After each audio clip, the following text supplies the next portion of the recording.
KBS 재난방송센터 연결해서 국내외 코로나19 추이 점검해 보겠습니다. 김민경 기자, 먼저 국내 현황 알려주시죠. 네, 잠시 전 방역본부가 발표한 내용을 분석해 보겠습니다. 0시 기준 사망자 120명이고요. 확진자는 9,037명으로 전날보다 76명 늘었습니다. 이 76명의 신규 확진자를 좀 자세히 보겠습니다. 대구가 31명으로 전체의 41%고요. 경기가 20%, 서울이 5% 정도입니다.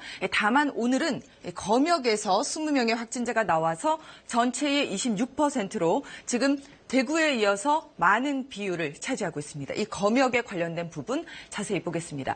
처음 검역 과정에서 확진자가 나온 건 지난 16일인데요. 이후에 9일 연속해서 확진자가 나왔고 특히 지난 주말을 기점으로 확진자 수가 크게 늘었습니다.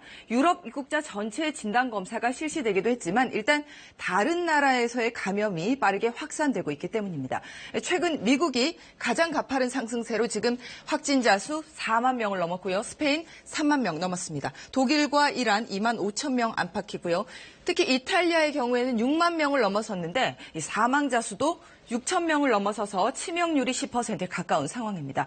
해외 감염에 대한 특별한 경계가 필요한 시기입니다. 국내에서 사망자 수가 하루새 많아졌습니다.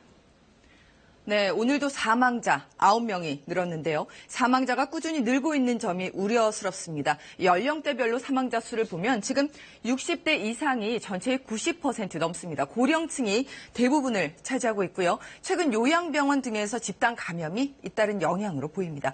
다만 파란색으로 표시되고 있는 것은 확진자인데요. 비율을 살펴보면 20대가 가장 많습니다. 신천지 교인을 제외하고도 여전히 20대의 비중이 높은데요. 활발한 사회 활동의 영향이 큰 걸로 보입니다. 문제는 젊은 층의 경우에는 감염 후에 본인은 증상이 약하더라도 고령의 가족이 감염될 수 있고요. 또 최근에는 젊은 층의 면역 과잉 반응 역시 우려되고 있다는 점입니다. 세계보건기구 역시 젊은 층에 대한 위험을 경고하고 있어서 주의가 필요합니다. 지금까지 재난방송센터에서 KBS 뉴스 김민경입니다.